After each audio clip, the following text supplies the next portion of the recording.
안녕하세요. 술술 이야기 읽기 낭독을 맡은 성우 서혜정입니다. 술술 이야기 읽기는 서울특별시 평생교육진흥원이 서울 시민들의 기초적인 문자 해득 능력 향상을 위해 펴낸 책입니다. 종이책을 읽을 때 오디오북을 함께 들어도 좋고 종이책 없이 오디오북만 들어도 좋습니다. 서울특별시 평생교육진흥원은 서울 시민에게 더 나은 삶을 위한 학습 기회를 제공하고 서울 평생교육 생태계를 만들어가는 전문 기관입니다.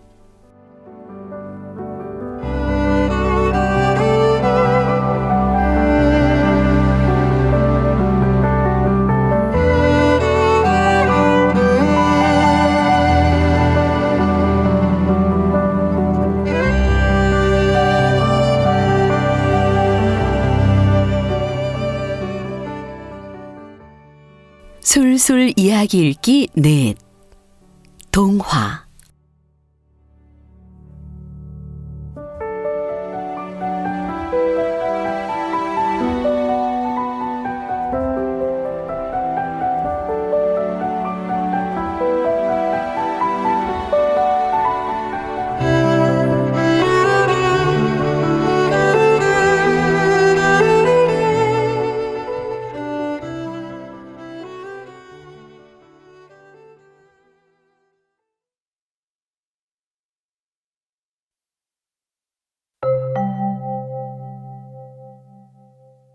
첫 번째 이야기 황소와 거미. 작은 거미 한 마리가 밤나무 가지에 열심히 거미줄을 치고 있었습니다. 그 밑에서는 커다란 황소가 풀을 뜯고 있었습니다. 황소는 거미를 한번 쳐다보고는 씩 웃었습니다. 예, 거미야. 황소님, 왜 부르시나요? 거미야, 너는 그렇게 열심히 줄을 쳐서 대체 무얼 할 셈이냐? 황소가 우습다는 듯이 물었습니다. 어부가 그물을 쳐야 고기를 잡을 수 있는 것처럼 저도 거미줄을 쳐야 밥이 생긴답니다. 그래, 그 거미줄로 네 먹이를 잡겠단 말이지? 당연하죠. 황소는 거미의 대답을 듣고는 한바탕 크게 웃었습니다. 그러고는 거미를 비웃으며 말했습니다. 너도 참 어리석구나.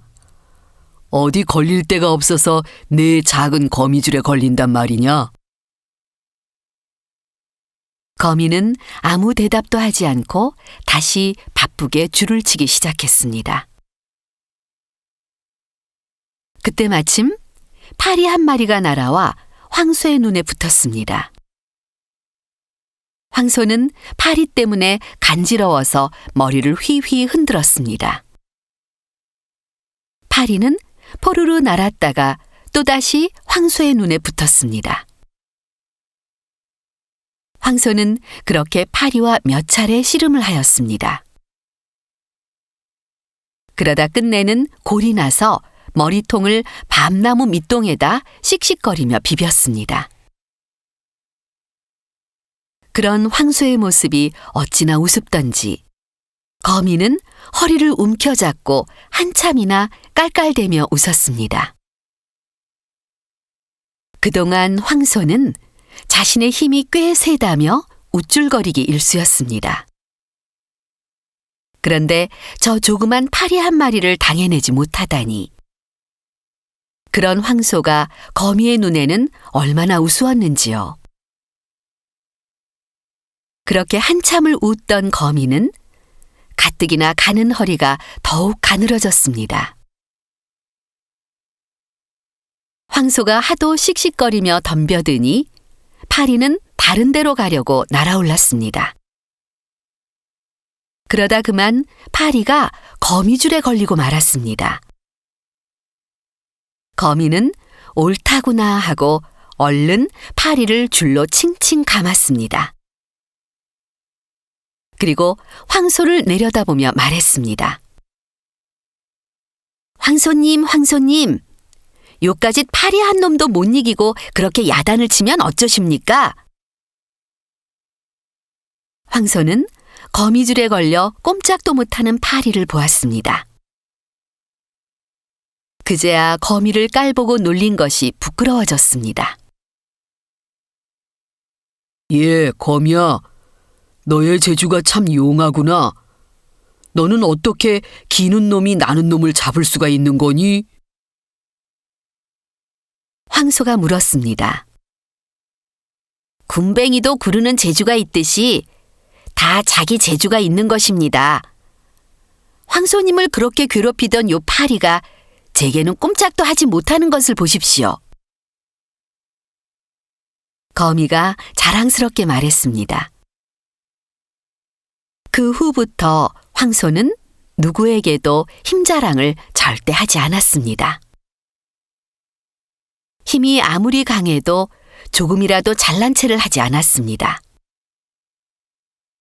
조그만 어린아이가 이랴 하고 자신을 끌어도 그저 묵묵히 끌려갔습니다. 그래서 황소는 사람들과도 친하게 되었답니다.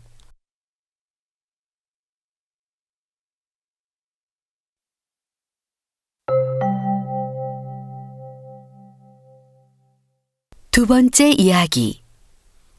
까치의 옷. 옛날 어느 산속에 조그만 집 한 채가 있었습니다. 그 집에서 한 할머니가 젖먹이 아기를 얻어다 기르고 있었습니다. 집 뒷곁 담에는 올빼미 한 마리와 까치 한 마리가 살고 있었습니다. 올빼미와 까치는 서로 친하게 지냈습니다. 그리고 할머니에게도 친하게 굴었습니다. 하루는 늦은 밤에 할머니가 마을에 가야 했습니다. 그러나 아기 때문에 염려가 되어 가지를 못하고 있었습니다. 할머니는 한참을 망설이다가 뒷곁에 가서 올빼미와 까치에게 말했습니다.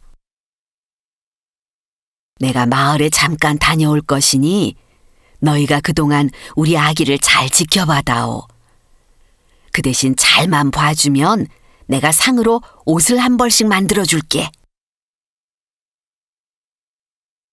할머니의 말에 대답이라도 하듯이 까치는 깍깍 울고 올빼미는 꾸룩꾸룩 울었습니다. 할머니가 그 소리를 듣고는 안심이 되어 마을로 내려갔습니다. 밤은 점점 깊어갔습니다.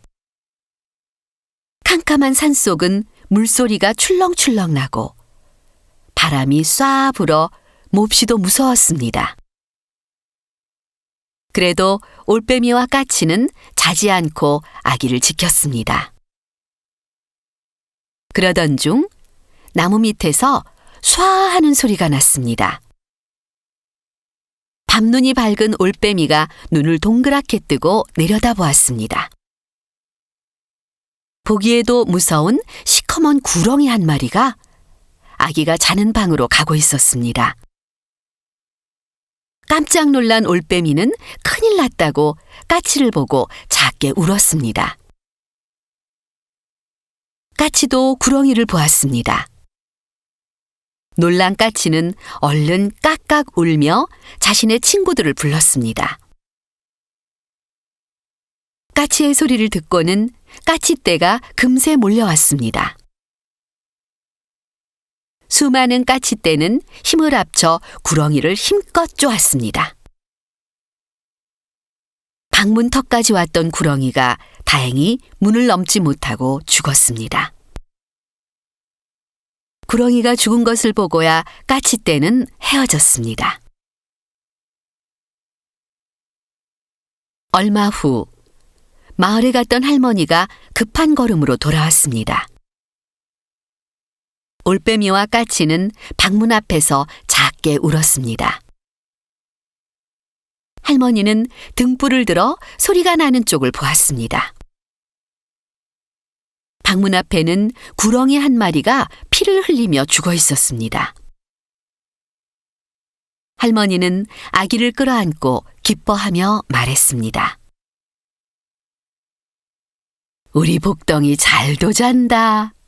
까치야, 올빼미야, 기특하다. 너희가 아니었더라면 큰일 날 뻔했다. 내가 내일 좋은 옷을 지어줄 것이니 오늘은 편히들 자거라. 날이 밝아 이튿날이 되었습니다. 할머니는 약속대로 까치와 올빼미에게 옷을 만들어 주었습니다. 올빼미에게는 얼룩덜룩한 무늬의 옷을 지어주었습니다. 그리고 까치에게는 하얀 비단 옷을 지어주었습니다. 올빼미는 의젓하게 옷을 입었습니다. 그런데 까치는 하얀 비단 옷을 입고 기분이 좋아서 자꾸 긍정긍정 뛰어다녔습니다. 얘야, 좀 가만히 있거라. 어디 맞나 안 맞나 보자. 할머니가 까치를 타일러도 까치는 계속 뛰어다녔습니다. 할머니는 점점 화가 났습니다. 글쎄, 이리 좀 오라니깐. 옷이 맞나 안 맞나 좀 보자. 그렇게 말을 안 들으면 먹물을 끼얹을 테다. 할머니가 아무리 소리를 질러도 까치는 뛰어다니느라 못 들었습니다. 참다 못한 할머니는 결국 대야에 있던 먹물을 까치에게 끼얹었습니다. 까치의 하얀 비단 옷은 금세 까맣게 되었습니다. 다만 배 쪽만은 먹물을 안 맞아서 하였습니다. 그래도 까치는 그저 그 옷을 입은 것이 좋아서 긍정긍정 뛰어다녔습니다. 그래서 지금까지도 까치는 등은 까맣고 배는 하얀 채로 기분 좋게 뛰어다닌답니다.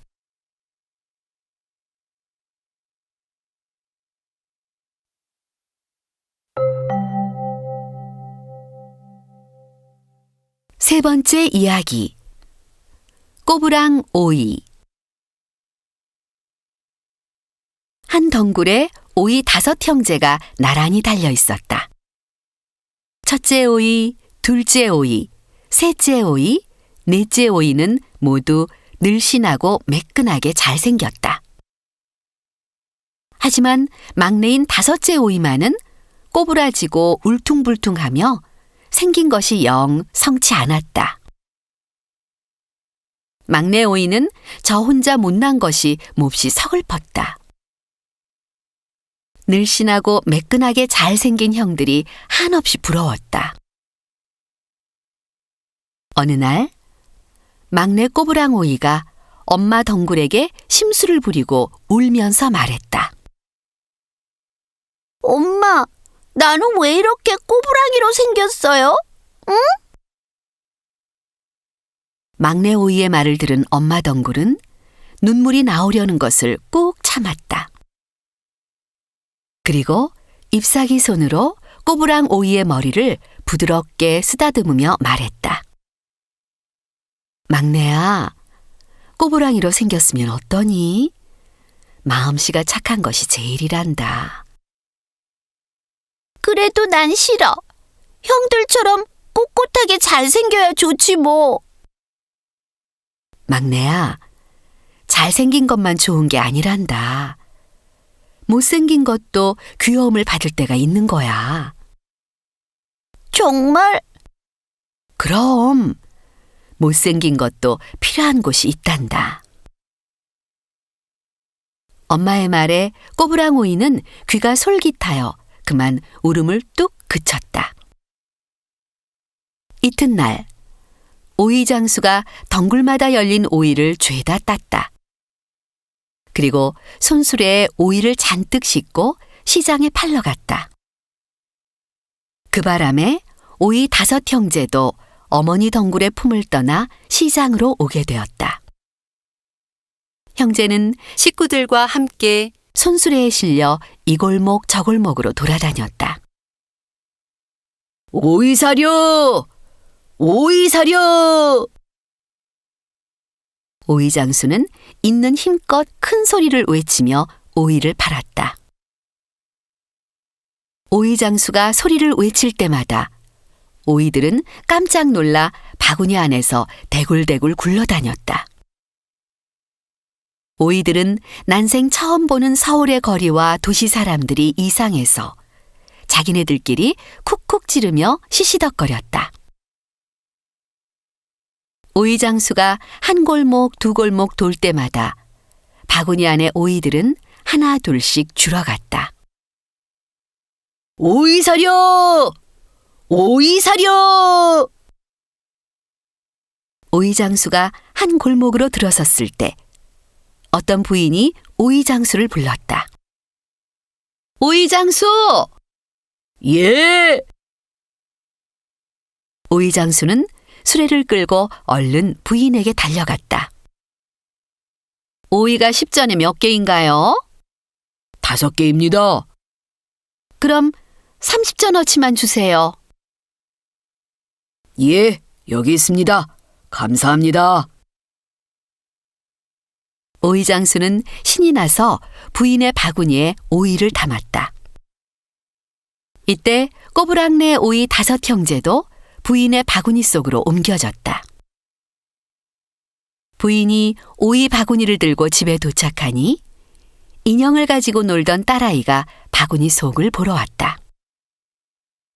딸아이의 이름은 정순이었다. 정순이는 바구니 속의 오이를 보더니 엄마에게 말했다. 엄마, 나 오이 하나만 주세요. 그래, 하나만 꺼내 가져가렴. 정순이는 바구니에 손을 넣고 어떤 오이를 가져갈지 고민하며 오이를 뒤적뒤적하였다. 마침내 정순이가 오이 하나를 집어들었다. 바로 막내 꼬부랑 오이였다. 꼬부란 것이 귀엽게도 생겼네. 정순이는 꼬부랑 오이를 부드러운 2 손으로 어루만지며 좋아했다. 그러더니 장난감 상자에 담겨있던 꽃가옷 한 벌을 꺼내 꼬부랑 오이에게 입혔다. 꼬부랑 오이는 꽃가옷을 입은 예쁜 오이 인형이 되었다. 정순이는 꼬부랑 오이 인형에게 입을 쪽 맞추고는 책상 위에 꽃병 옆에 세워놓았다. 꼬망아, 잠깐 여기 서 있어. 내가 꽃가모자 만들어줄게.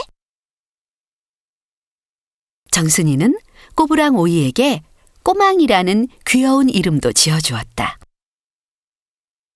꼬부랑 오이는 그제야 엄마 덩굴의 말이 생각났다. 그리고 엄마의 따뜻했던 위로를 떠올리며 가만히 고개를 숙였다.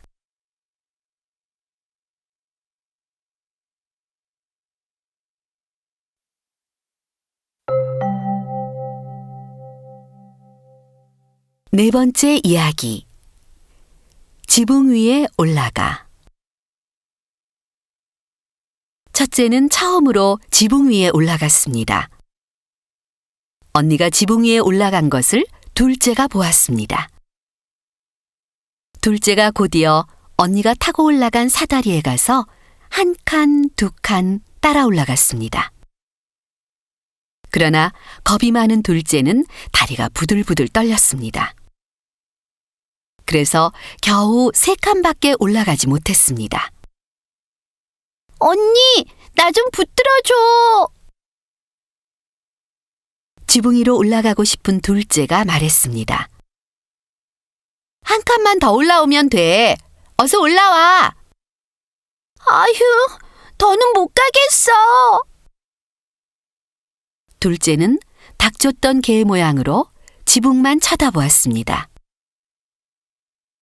첫째는 지붕에 올라앉아 옆집 뜰 안을 내려다보았습니다.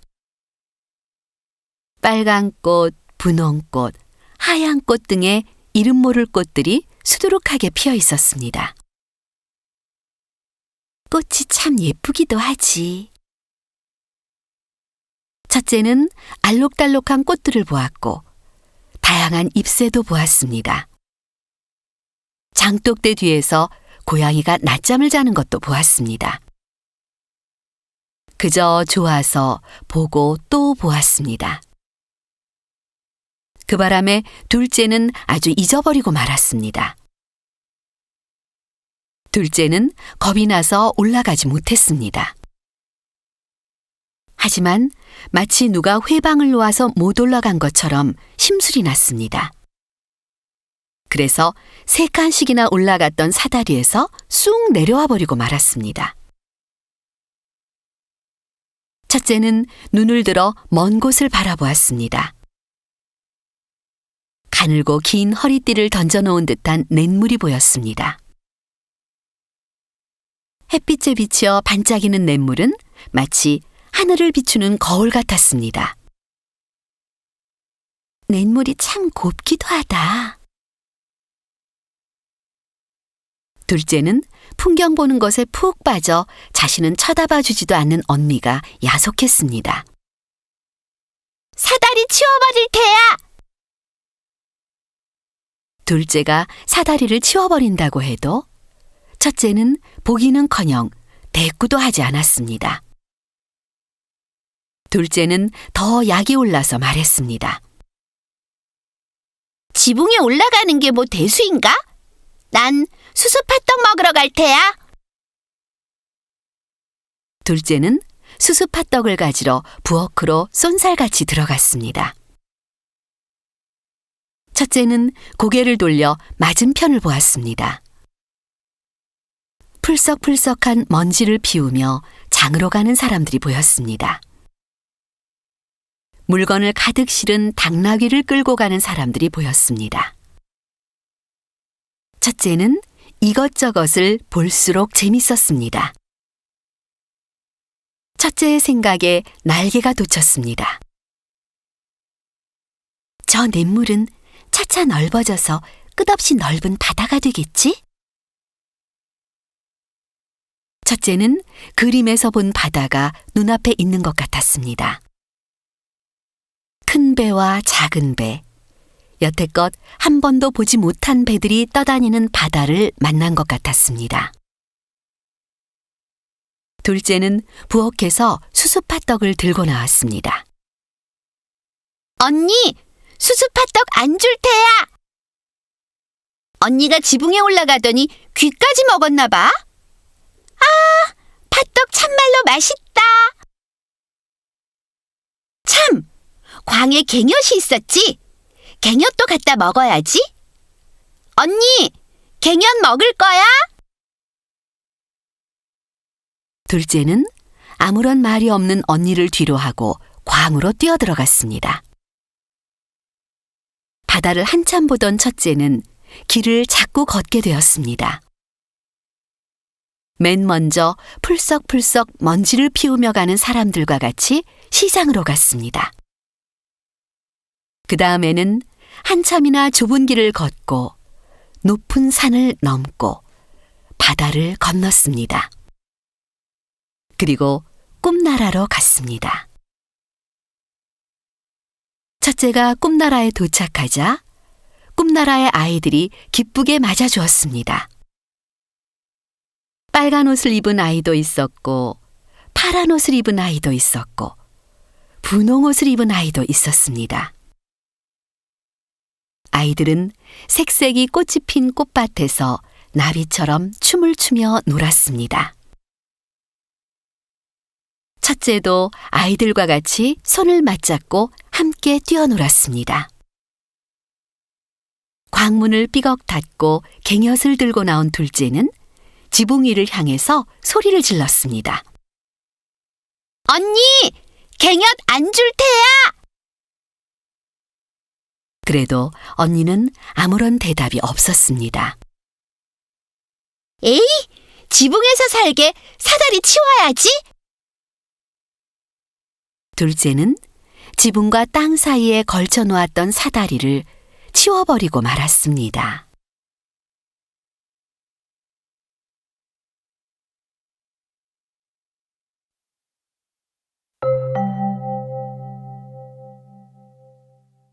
다섯 번째 이야기. 비 오는 날. 거리에는 뱃살 같은 비가 죽죽 퍼붓고 있었다.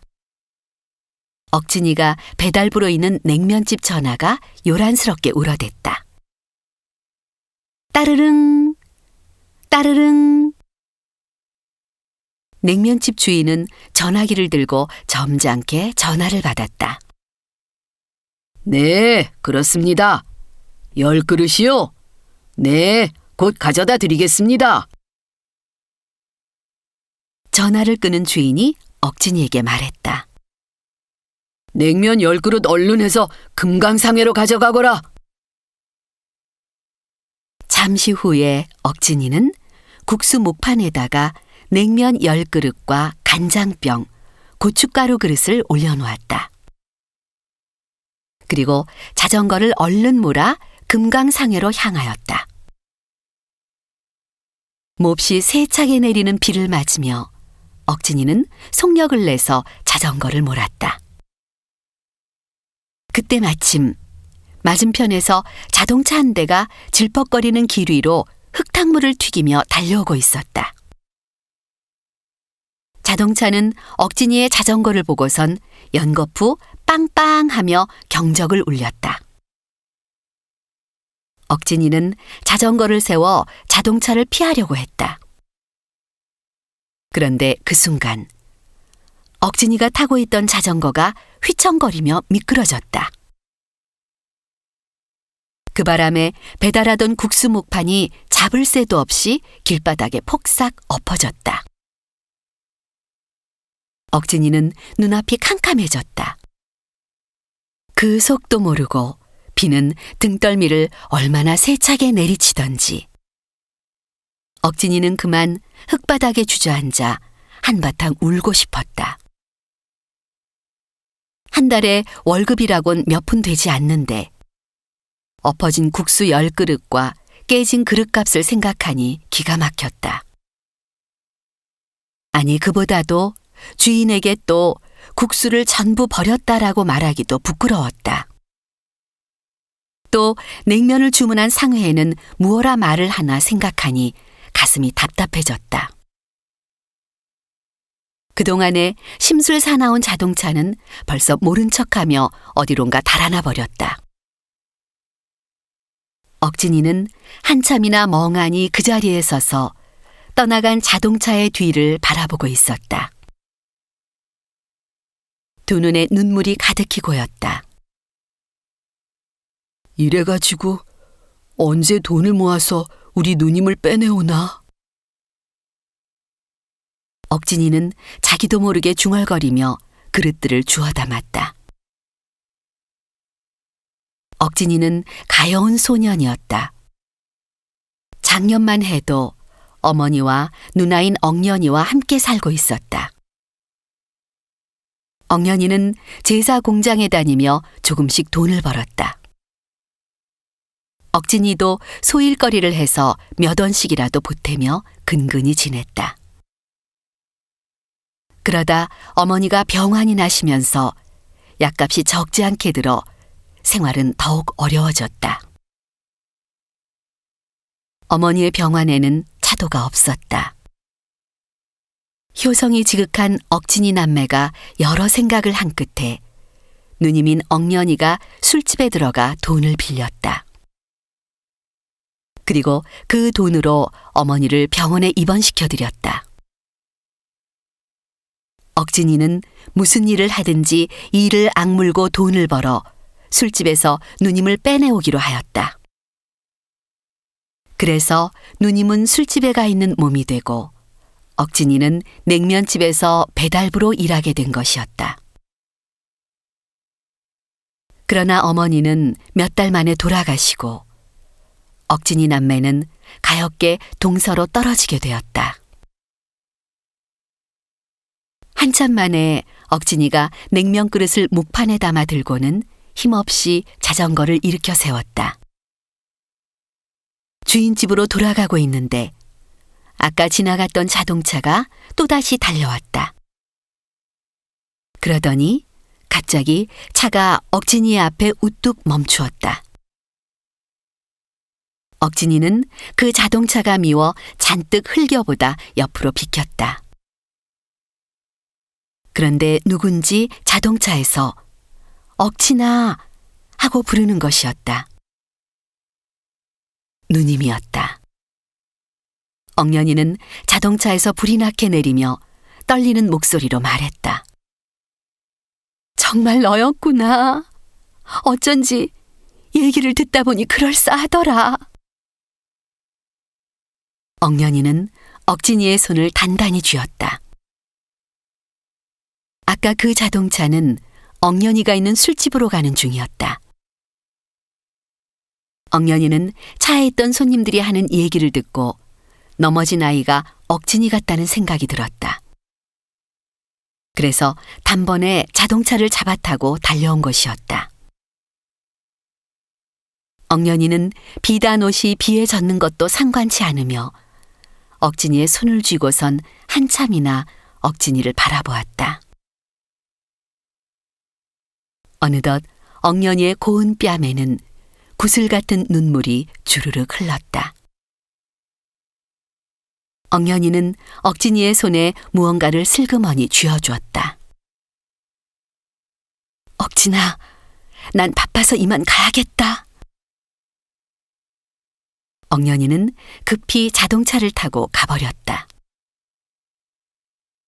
억진이의 손에 쥐어진 것은 누님이 늘 귀하게 여기던 금반지였다.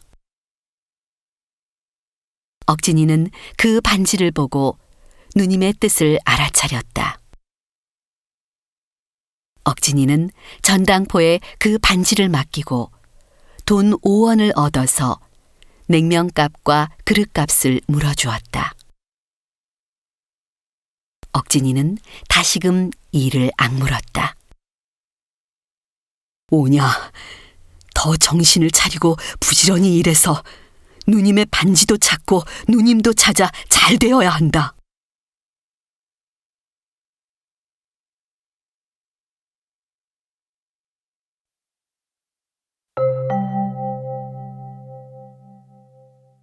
여섯 번째 이야기.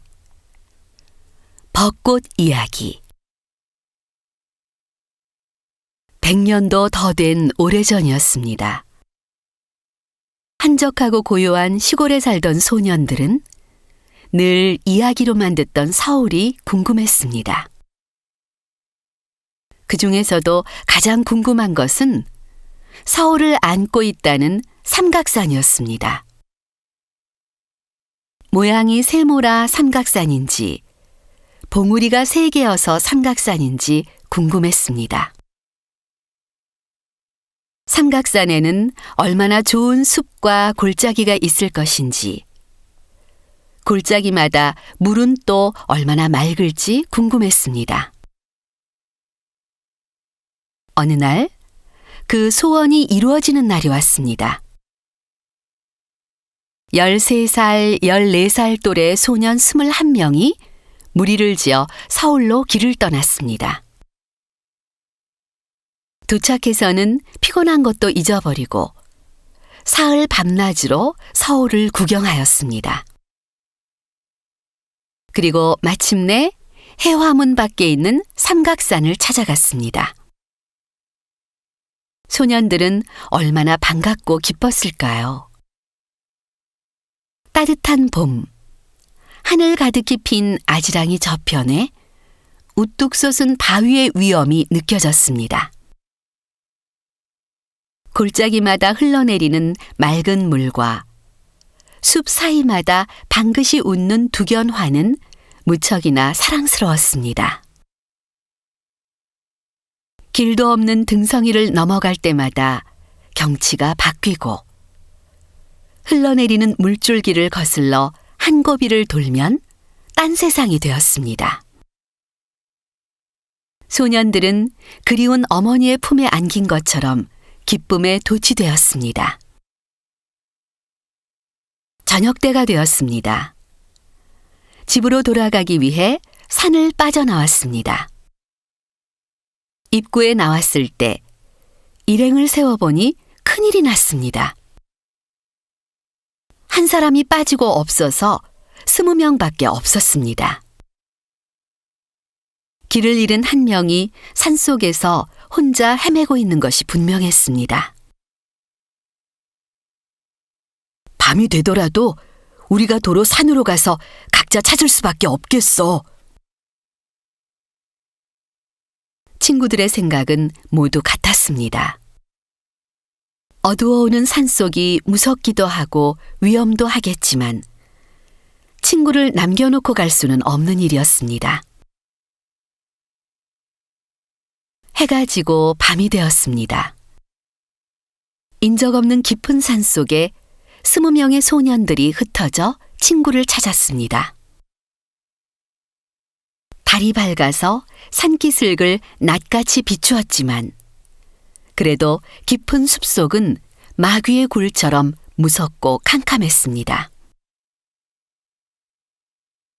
낫같이 밝은 달밤, 두견화가 쓸쓸히 핀 삼각산 골짜기마다 어린 소년들이 친구를 부르는 구슬픈 목소리가 울려 퍼졌습니다. 그러나 가엾게도 그 애타는 소리는 길을 잃은 친구의 귀에 닿지 못하였습니다. 소년들은 저녁도 굶고 서툰 산속에서 밤이 새도록 친구를 불렀습니다. 그들의 목소리를 달님이 귀가 있어 들었다면 눈을 가리고 울었을 것입니다. 이튿날이 되었습니다. 점심때도 지나고 저녁때가 되었는데 어린 소년들은 친구도 못 찾고 나가는 길마저 잃어버렸습니다. 소년들은 가련하게도 기진맥진하여 더 걷지도 못하고 바위 옆에 늘어지게 되었습니다. 뿔뿔이 흩어져서 당한 일이라 21명이 서로의 소식을 모른 채 나무 밑에 쓰러지고 말았습니다. 그 후 여러 날 여러 달이 지나도록 그 산에서 살아나온 소년은 아무도 없었습니다. 여름이 지나고 가을이 되고 가을 뒤에 겨울이 왔습니다. 삼각산도 골짜기마다 하얀 눈에 덮여서 겨울을 보냈습니다. 그런데 봄이 되니 희한하게도 전에 없던 분홍빛 어여쁜 꽃이 활짝 피었습니다. 꽃은 골짜기마다 가득 피었습니다. 온 산이 기쁘게 웃는 것 같았습니다. 벌과 나비도 기뻐하였습니다. 기쁨을 주체하지 못하고 펄펄 신나게 날아다녔습니다. 나비가 꽃가지에 앉아 쉬고 있을 때였습니다. 꽃의 탄식이 들려왔습니다. 무슨 일로 이렇게 어여쁜 꽃이 탄식을 합니까? 이야기 좀 해보세요. 나비는 꽃을 달래려고 말을 걸었습니다. 나는 작년 봄에 친구들과 삼각산을 구경 왔었습니다. 잃어버린 친구를 찾다가 이 나무 밑에서 죽게 되었지요. 그리고 이렇게 꽃이 되었답니다. 그때 같이 왔던 친구들의 소식을 알지 못해 답답하여 탄식하였습니다. 나비는 꽃의 이야기를 듣고 슬픈 마음이 들었습니다. 나비는 그 옆에 골짜기에 가서도 똑같은 탄식을 하는 꽃들을 만났습니다. 옳지. 그 21명이 모두 서로 소식을 모르고 꽃이 되었구나. 나비는 꽃나무마다 찾아가서 서로의 소식을 전해주었습니다. 꽃님, 염려 마세요. 당신의 친구들도 당신처럼 모두 꽃이 되어 골짜기마다 피어 있습니다. 당신이 꽃이 되어 여기 있다고 말해주니 기뻐하였습니다. 나비가 전해준 소식을 들은 꽃들은 안도하였습니다. 그 후로 꽃이 된 소년들은 나비와 벌의 힘을 빌려 서로의 소식을 주고받았습니다. 그리고 꽃이 질 때가 되면 서로 얘기를 나누고는 일시에 와락 져버렸습니다.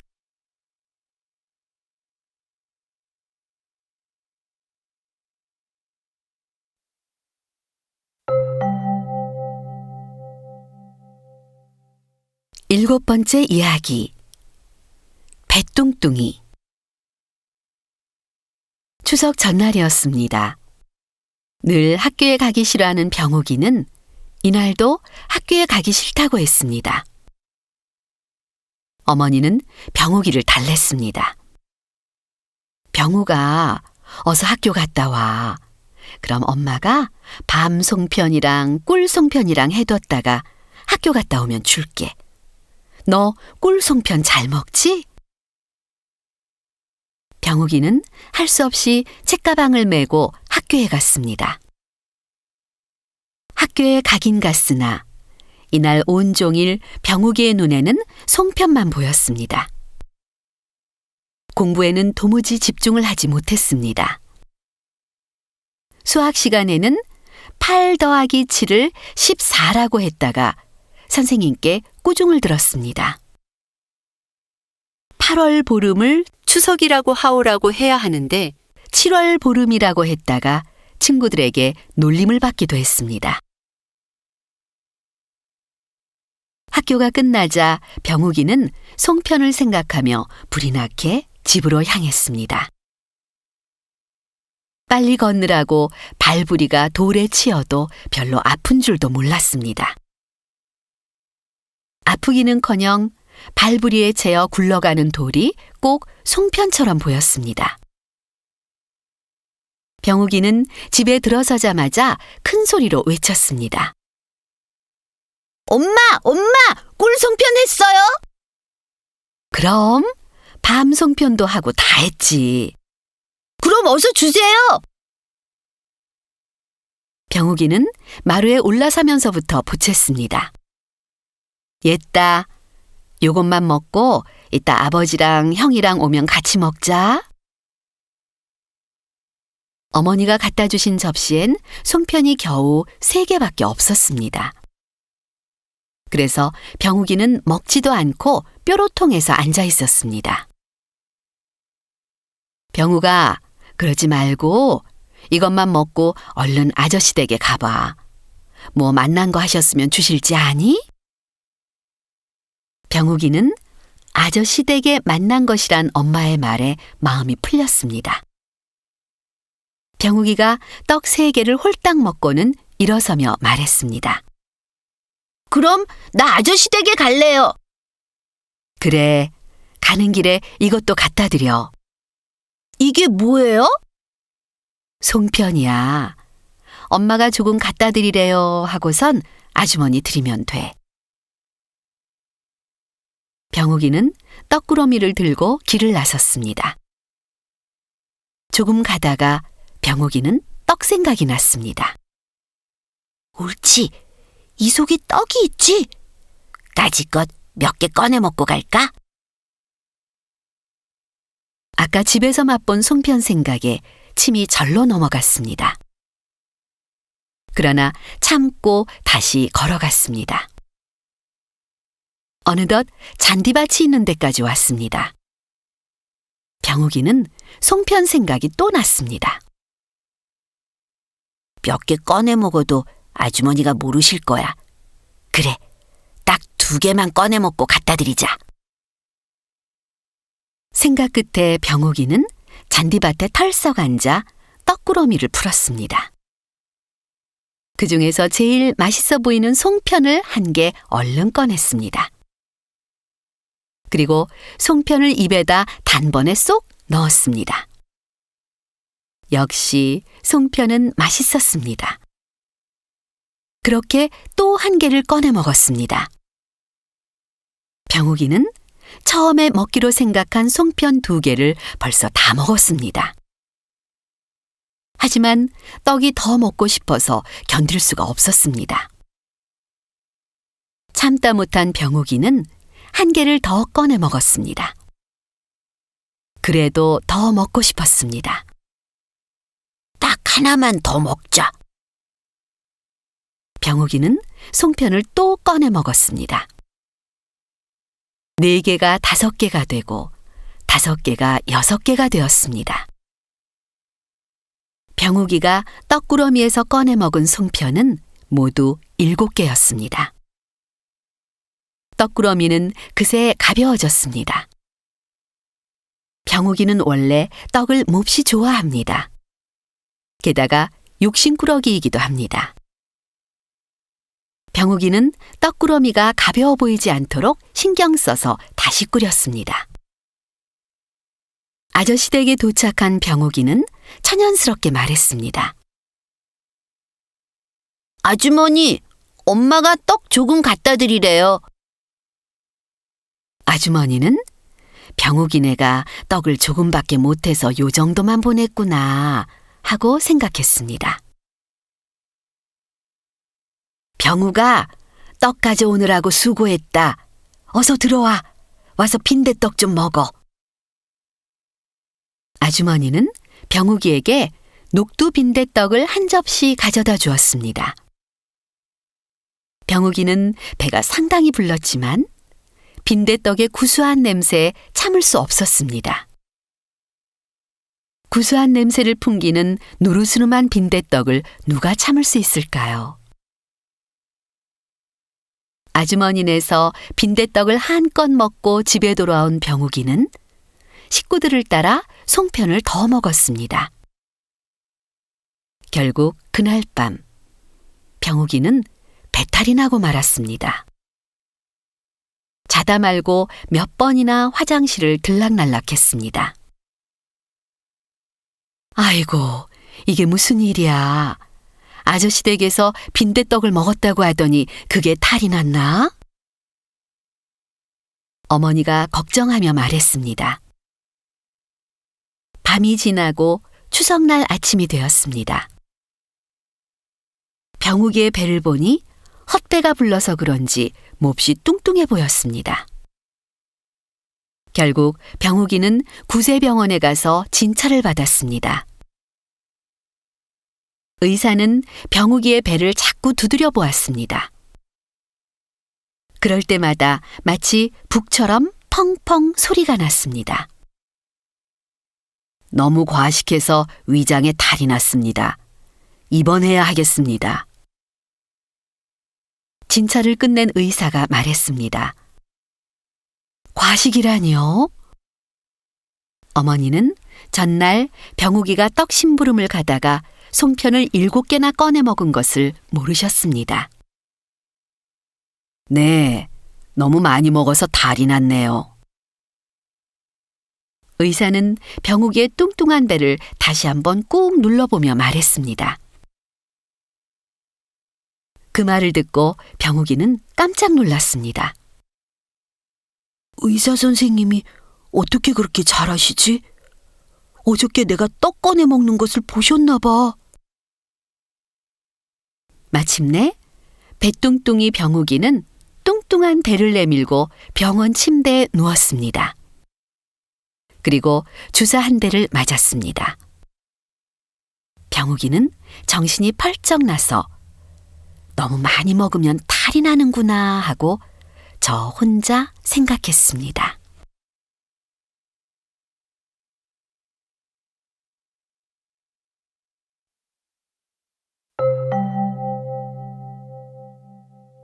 여덟 번째 이야기. 참새와 구렁이. 참새나라는 날마다 노래와 춤으로 즐겁고 평화로웠습니다. 참새들은 아무 근심도 걱정도 없었습니다. 하루는 아주 심술궂은 구렁이 한 마리가 어슬렁어슬렁 찾아왔습니다. 구렁이는 퍽 점잖은 말투로 참새들에게 말했습니다. 나는 뱀나라에서 여기 참새나라로 여행을 왔습니다. 참새나라는 경치도 좋고 인심도 후하다고 들었습니다. 그러니 잠시 동안 구경 잘하고 돌아가게 해주시면 대단히 고맙겠습니다. 구렁이의 점잖은 말을 들은 마음씨고 온 참새들은 아무 의심도 하지 않았습니다. 한편으로는 오히려 고마운 생각도 들었습니다. 아무 볼 것도 없는 나라에 이렇게 와주시니 정말 감사합니다. 경치야 별로 볼 것도 없지만 한동안 잘 놀다 가십시오. 참새들은 구렁이를 환영해 주었습니다. 그날부터 구렁이는 참새나라의 경치 좋은 곳을 찾아다니며 마음대로 구경하였습니다. 참새들은 다른 나라에서 온 구렁이를 후하게 대접해 주었습니다. 그렇게 하루 이틀이 가고 2달이 지나갔습니다. 구렁이는 여전히 참새나라에 머물렀습니다. 그제야 참새들은 걱정하기 시작하였습니다. 구렁이가 이만하면 웬만한 곳은 다 구경했을 텐데 왜 돌아가지를 않을까요? 더구나 이제는 조금만 대접이 부족해도 구렁이는 불쾌한 티를 물씬 풍겼습니다. 참새들은 그만 속이 타서 못 견딜 지경이었습니다. 아이고, 이젠 그만 가지. 염치도 없어. 남의 나라에 와서 벌써 며칠째야? 아주 능글능글하구만. 그러게 말이야. 이럴 줄 알았으면 애당초 들이지를 말걸. 자기도 염치가 있으면 며칠만 더 있다가 가겠지 뭐. 참새들은 이렇게 뒤에서 수군수군 구렁이의 욕을 하였습니다. 그러나 참새들이 아무리 떠들고 수군거려도 구렁이는 못 들은 척을 하며 빈둥거렸습니다. 그저 여전히 빈둥빈둥하면서 마음 내키는 대로 들어가서 턱 드러눕고 대접이나 받으려 했습니다. 하루는 마침 매 한 마리가 참새를 잡아먹으려고 휙 하고 날아왔습니다. 그런데 하필 매가 향한 곳은 구렁이 손님이 머무는 집이었습니다. 매는 무섭고 징글징글하고 커다란 구렁이를 보더니 나 살려라 하고 멀리 도망쳤습니다. 꽁지가 빳빳하게 도망가는 매를 보고 구렁이는 한바탕 껄껄대며 웃었습니다. 그리고 여기저기 쥐구멍을 찾아 숨어있다 나오는 참새들을 보며 아주 거만하게 말했습니다. 그것 좀 보세요. 당신들이 나를 싫어하는 눈치가 있었지만 사실 나는 당신들을 보호해 주려고 아직까지 있었던 거요. 구렁이는 참새들을 보며 한껏 큰 소리를 쳤습니다. 참새들은 그동안 사납고 날쌘 매가 늘 무서워서 쩔쩔맸습니다. 그런데 구렁이 손님 덕에 매가 꼼짝도 못하고 도망가는 것을 보니 구렁이를 진실로 믿게 되었습니다. 참새들은 전보다 더 구렁이에게 잘해주었습니다. 바쁜 일이 생기거나 급한 볼일이 있는 날에는 어린 참새들을 구렁이에게 맡기기까지 했습니다. 구렁이는 참새 새끼들을 아주 귀여워하며 잘 봐주었습니다. 참새들은 기쁜 마음으로 구렁이를 더욱더 믿었습니다. 그렇게 얼마 동안은 평화로운 날이 이어졌습니다. 그러나 그 평화가 오래가지는 못했습니다. 추석 명절이 가까운 어느 날이었습니다. 한 늙은 과부 참새가 시장에 가야 했습니다. 그런데 이 과부 참새가 귀하게 기르는 외아들이 울면서 쫓아나섰습니다. 아들아, 울지 말고 저 구렁이 양반하고 잘 놀고 있으렴. 그러면 엄마가 시장에 가서 내 옷감도 사오고 맛난 반찬도 사올게. 응? 우리 아기 착하지? 과부 참새는 이렇게 아들을 달래서 구렁이에게 맡겼습니다. 늙은 과부 참새는 색동저고리 옷감이며 꽃신이며 밤, 대추, 사과를 잔뜩 사서 불이 나게 집으로 돌아왔습니다. 대문 밖에서부터 금동아 금동아 하고 큰 소리로 아들을 불렀습니다.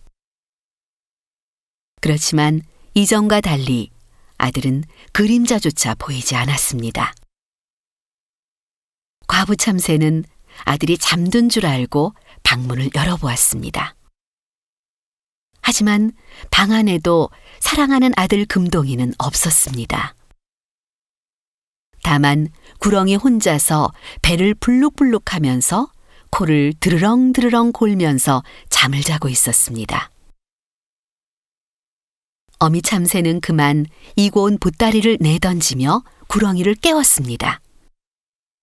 구렁이님, 구렁이님, 우리 금동이는 어디 갔습니까? 능청맞은 구렁이는 눈을 쓱쓱 비비며 걱정스러운 듯이 말했습니다. 벌써 다녀오셨소? 금동이가 어디로 가다니?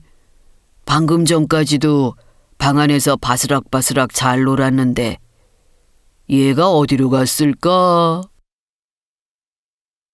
할 수 없이 어미 참새는 아들을 찾아 온 동네며 산이며 들로 헤맸습니다. 하지만 결국 사랑하는 외아들을 찾지 못했고 정신줄을 놓아버렸습니다. 이 일이 생긴 이후에는 가끔씩 이와 비슷한 일이 일어났습니다. 더구나 어린 참새들만 없어지는 것이 아니었습니다. 시냇가에서 빨래를 하던 처녀 참새와 논에서 농사짓던 총각 참새까지 사라지는 일이 꼬리를 물고 자주 일어났습니다.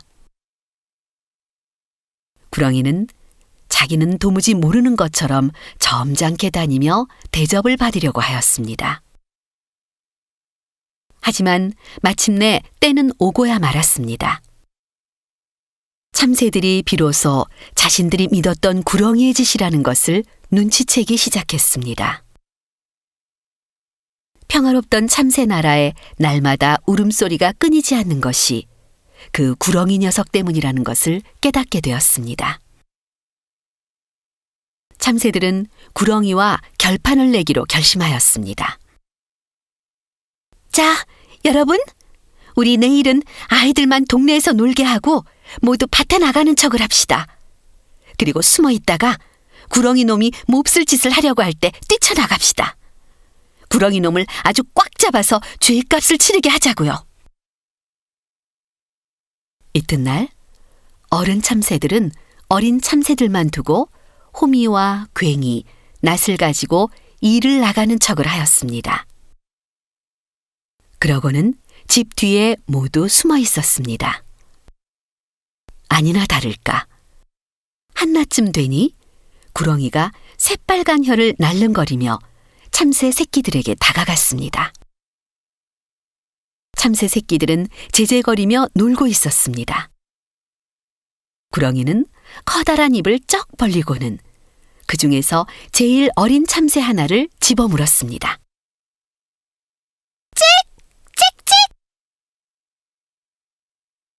아기 참새가 살려달라고 연거푸 소리를 질렀습니다. 숨어있던 참새들은 더 이상은 참을 수가 없었습니다. 여기저기서 와르르 뛰쳐나와 구렁이에게 달려들었습니다. 구렁이는 참새들에게 물어뜯겨 죽었습니다. 그 후부터 참새들은 구렁이나 뱀만 보면 물어뜯으려고 모여서 떠든답니다.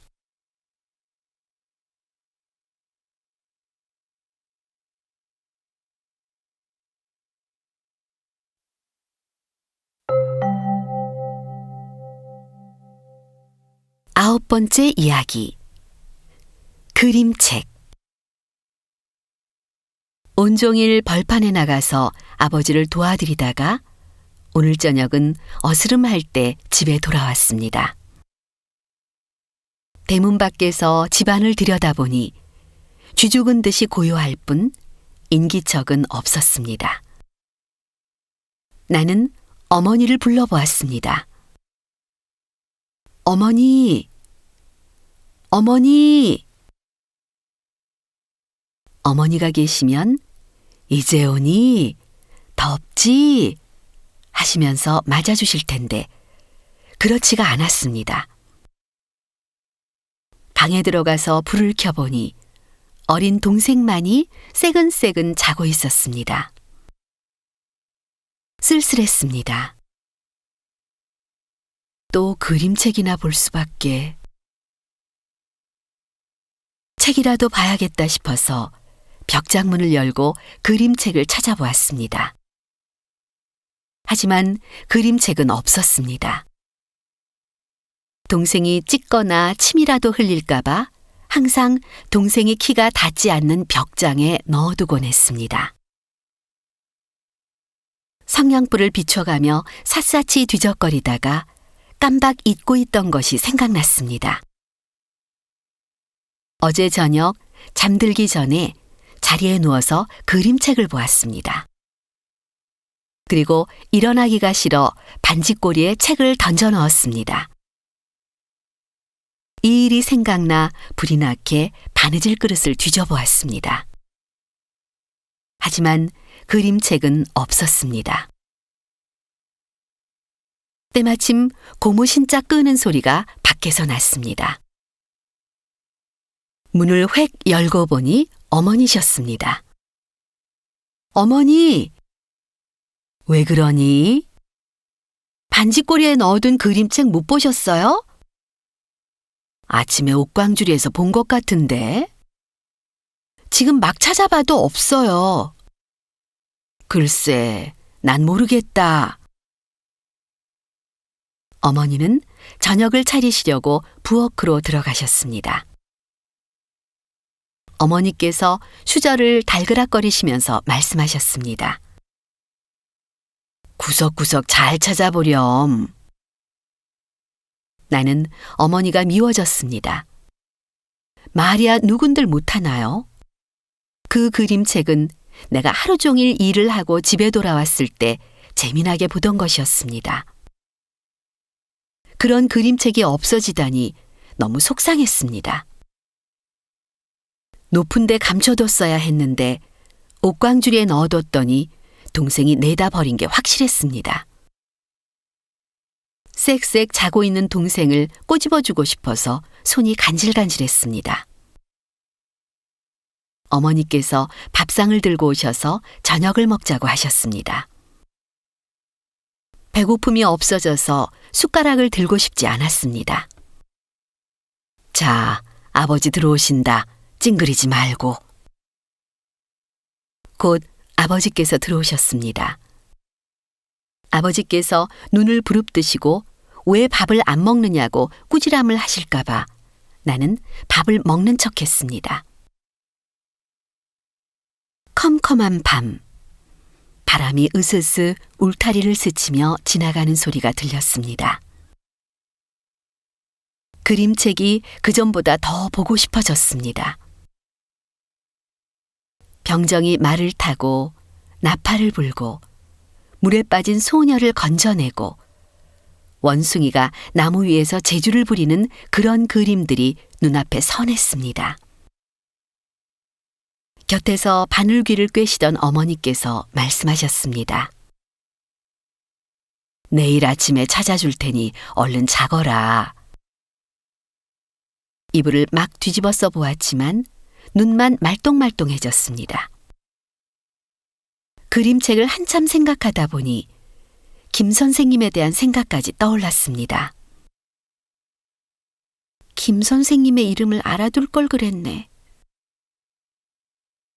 실상은 이름을 알아봤자 어디로 가셨는지 주소도 모르니 편지를 쓸 수도 없는 일이었습니다. 김 선생님은 없어진 그림책을 주신 사방 모자를 쓰고 학교에 다니시던 아주 상냥한 분이었습니다. 우리 집은 서울 떡전거리에서 살다가 이곳으로 나온 지 3년쯤 되었습니다. 얘가 뭔 생각을 그리 하니? 얼른 자야지. 얘가 뭔 생각을 그리 하니? 얼른 자야지.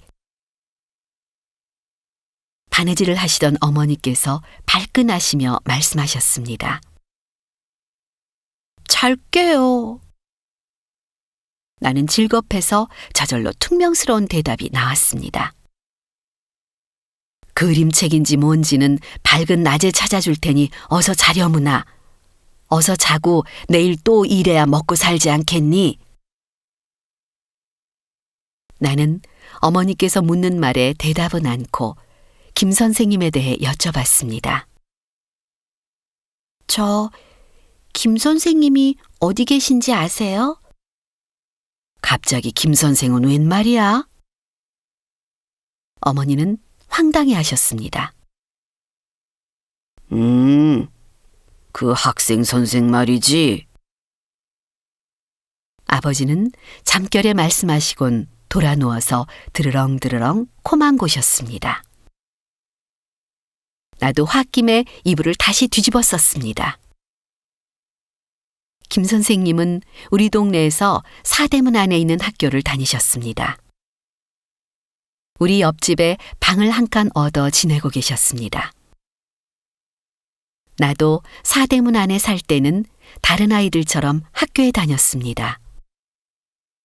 하지만 사대문 밖으로 이사 온 후부터는 농사를 짓거나 일을 해야 했습니다. 같이 놀 친구도 없고 학교도 못 다니고 일만 하다가 집에 돌아오면 심심해 죽을 지경이었습니다. 그런 내게 싱글벙글 웃으면서 대해주신 분이 김 선생님이셨습니다. 나는 김 선생님을 언니라고 불렀습니다. 저녁을 먹고 나서는 김 선생님과 같이 찜부도 하고 사방치기도 틈틈이 했습니다. 어떤 때는 같이 소풍을 가서 은종이 금종이로 싼 달콤한 사탕도 얻어먹은 적이 있었습니다. 김 선생님은 학교를 마치시고 어떤 시골로 내려가셨습니다. 길을 떠나시던 전날 밤, 나에게 주신 선물이 바로 그 그림책이었습니다. 김 선생님, 김 선생님. 궁상스럽게 무슨 애가 잠꼬대야? 어머니의 목소리가 희미하게 들렸습니다. 그림책을 잃어버린 것이 몹시 서운해서 내내 생각을 하다 보니 잠꼬대를 했던 것입니다. 쯧쯧, 빨리 일어나거라. 해 뜬 지가 언제인데 오늘은 풀을 좀 깎아야 할 텐데. 아버지께서 거세게 혀를 차시며 말씀하셨습니다. 일어나 보니 장독대 항아리에 아침 햇살이 비치고 있었습니다. 아버지는 뜰 안에서 서성대고 계셨습니다. 아침을 먹기 전에 낫이나 갈아둘까? 구럭에서 낫을 꺼내 숫돌에다 싹싹 갈았습니다. 낫을 갈다 보니 다시 그림책 생각이 뭉게뭉게 떠올랐습니다. 병정이 말을 타고 나팔을 불고 물에 빠진 소녀를 건져주고 원숭이가 나무 위에서 재주를 부리는 그림들이 환하게 나타났습니다. 예, 빨리 올라와 밥 먹어라. 깜짝 놀라서 돌아보니 마루 위에는 김이 나는 국그릇과 밥그릇이 놓여 있었습니다.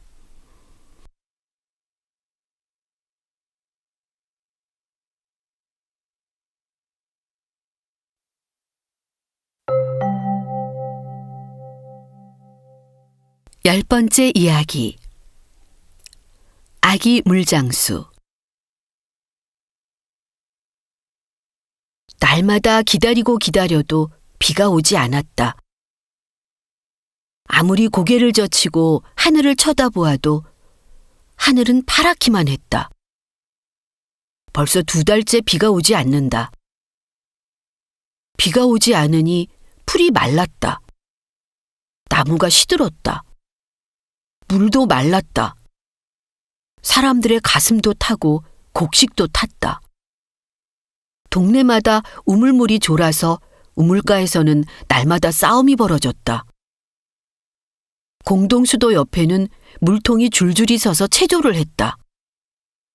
앞으로 나란히 하고 쭉 서서 물 받을 차례를 기다렸다.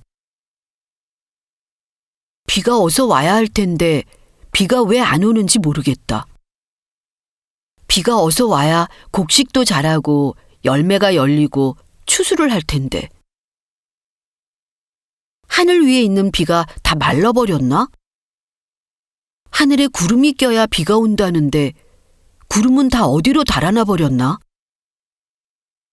그 많던 흰 구름, 검은 구름, 붉은 구름, 소음구름, 떼구름이 어디로 몰려가고 없을까? 암만 생각하고 생각해도 모르겠다. 내가 비를 오게 하는 재주가 있다면 벌써 비를 오게 했을 텐데. 다른 사람들도 나처럼 비를 오게 하는 재주가 없는 모양이다. 그러니 하늘만 쳐다보고 아이고 하나님이 어서 비를 내리셔야 살 텐데 하고 걱정들만 하지. 사람이 못하는 게 없다고 떵떵거리더니만 왜 비는 오게 못하나? 옳지. 내가 커서 어른이 되면 나는 꼭 비를 오게 하는 재주를 알아내고야 말겠다. 두고 봐라. 내가 어른이 되면 모두 비 걱정은 안 해도 좋을 것이다. 그런데 요즘 우리 동네에 아기 물장수가 나왔다는 이야기가 돌고 있다. 아침 저녁이면 조그만 아기 물장수가 물통에 물을 가득 담아서 물이 없는 집을 찾아다닌다고 했다. 돈도 받지 않는 마음씨 좋은 아기 물장수라고 했다. 나도 아기 물장수가 누구인지 궁금해서 한번 보고 싶었다. 그래서 하루는 아침 일찍 일어나서 우리 집 앞 골목에 나가 있었다. 정말 아기 물장수가 물통을 들고 기우뚱기우뚱 순이네 집으로 가고 있었다. 누군가 했더니 나랑 같은 학교에 다니는 인선이었다. 우리 4학년에서 모범생으로 칭찬받는 인선이가 바로 아기 물장수였다. 그렇지. 인선이니까 돈도 안 받고 물장수 노릇을 하지. 누가 덥고 힘든데 거저 물을 길어다 주겠어? 나는 이런 생각을 하며 인선이의 뒤를 슬슬 따라갔다. 인선이가 순이네로 들어가자 쏴르르 물 붓는 소리가 났다. 아이고, 또 물을 길어왔니? 이제는 정말 그만두어라. 우리 순이가 길어다 먹지. 순이 엄마의 목소리가 들렸다. 순이 엄마는 어디가 아픈지 목소리가 가늘고 떨렸다. 괜찮아요. 인선이가 씩씩하게 대답했다. 인선이의 목소리를 들으니 어쩐지 나는 조금 부끄러운 생각이 나서 발길을 돌렸다. 몇 발자국을 가기 전에 뒤에서 신발 소리가 터벅터벅 났다. 대문 기둥에 물통 부딪히는 소리가 징그렁하며 들렸다. 윤식아! 누군가 내 이름을 크게 불렀다. 돌아보니 인선이가 빙그레 웃으며 빈 물통을 흔들며 가까이 오고 있었다. 순이네 어머니가 아프시대. 그래서 내가 물을 길어다 준 거니? 내가 물어보니 인선이가 대답은 안 하고 이렇게 말했다. 순이네 우물이 요새 아주 말라버렸어. 비가 안 와서 그래. 나는 이렇게 말하고는 더 묻지 않았다. 더 묻지 않아도 인선이의 마음을 잘 알 수 있으니까. 인선이는 자기 집 앞에 다다르자 한번 씩 웃고 나를 보더니 말했다. 너 여기 있어. 내가 집에 들어가서 물 한 통만 더 길어가지고 나올게. 인선이네는 저희 집 혼자서만 쓰는 수도가 뜰 안 가운데에 있다. 인선이가 안으로 들어가자 물통에 물 따르는 소리가 쏴쏴 났다. 글쎄, 이제는 좀 그만둬라. 누가 시키지도 않은 짓을 왜 그리 열심히 하니? 인선이 어머니의 목소리가 들렸다. 그리고 잇따라서 인선이 아버지의 목소리도 들렸다. 그래, 이제 그만 아침밥이나 먹어라. 요거 한 통만 더 갖다 주고요. 조금 후에 인선이가 물통을 들고 대문 밖으로 나왔다. 이번에는 누구네 갖다 주려고? 생선장수 영감님네. 그럼 나도 좀 들고 갈까? 아니야, 나 혼자도 괜찮아. 그래도 나는 인선이가 혼자 물통을 드는 것이 미안했다. 길을 쓰고 인선이의 물통을 움켜쥐려고 했다. 하지만 인선이도 길을 쓰고 저 혼자서 물통을 들고 가려고 했다. 그래서 결국 둘이서 함께 물통을 들고 생선장수 영감님네로 갔다. 생선장수 영감님은 가족도 없이 생선을 팔며 혼자 사시는 영감님이다. 영감님은 좁다란 부엌 앞에서 밥을 짓고 계셨다. 영감님은 우리가 물통을 들고 오는 것을 보고는 허둥지둥 달려 나오셨다. 저번에 영감님이 물 받을 차례를 기다리면서 허리를 구부리고 맨 꼴찌에 계신 것을 본 적이 있었다. 돈 내고 물을 얻는 것도 힘든 판에 우리가 물 한 통을 가득 들고 오니 정말 반갑고 기쁜 모양이셨다. 영감님은 벌벌 떨면서 물통을 받으셨다. 조그만 항아리에 물을 쏟고는 주름살 잡힌 얼굴에 빙그레 웃음을 띠며 말씀하셨다. 고맙다. 인선이가 얼른 물통을 받아들고는 뒤도 안 돌아보고 먼저 내뛰었다. 그런데 갑자기 챙그랑 꽈당탕 하는 소리가 요란스럽게 들렸다. 영감님과 나는 급히 달려나갔다. 인선이가 들고 나갔던 물통은 모서리가 찌그러져서 저만치 나가 떨어져 있었다. 그리고 인선이는 대문 밖 돌계단 밑에 넘어져서 두 손으로 무릎을 쥐고 쩔쩔매고 있었다. 영감님네 대문 밖에는 크고 작은 돌멩이들로 울퉁불퉁 삐죽삐죽 만든 돌계단이 있었다. 인선이가 물통을 들고 내뛰다가 아마 그 돌부리에 걸려 넘어진 모양이었다. 영감님과 나는 달려나가 인선이를 안아 일으키고 먼지를 털어주었다. 인선이의 무릎에서는 피가 주르르 흘렀다. 나는 겁이 나서 어쩔 줄을 몰랐다. 영감님이 허둥지둥 안으로 들어가시더니 헝겊 조각을 들고 나와 인선이의 무릎을 정성스레 싸매주셨다. 아프냐고 물어보는 영감님에게 인선이는 아무렇지 않다고 말했다. 하지만 내가 보니까 인선이의 눈에는 눈물 흔적이 약간 있었다. 꽤 아픈 모양이었다. 인선이는 저렇게 피가 나오는데도 참는구나. 나는 인선이의 얼굴을 보면서 이런 생각이 들었다.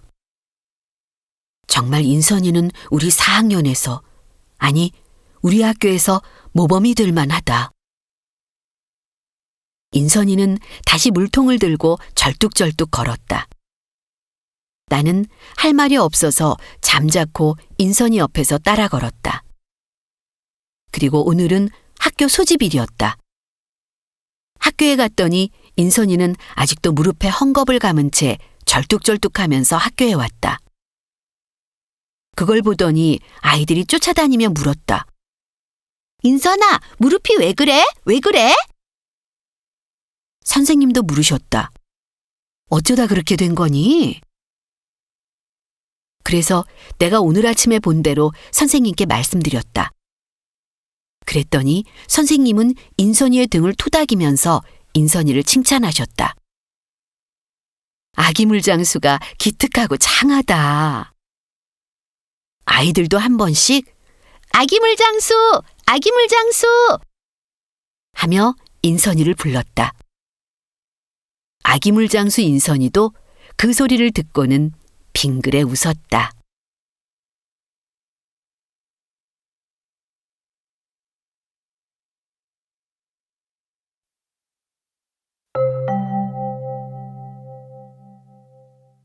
열한 번째 이야기.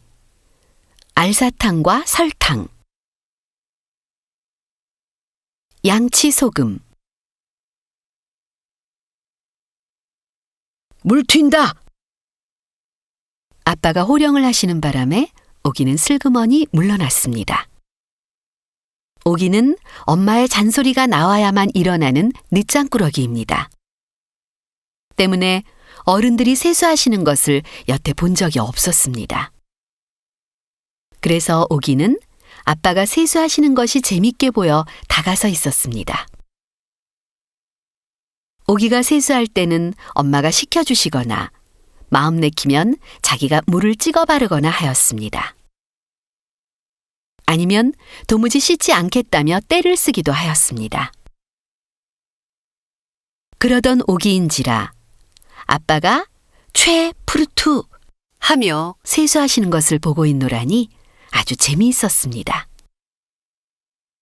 오빠는 세수 안 해? 오기는 엄마보다 오빠가 만만했습니다.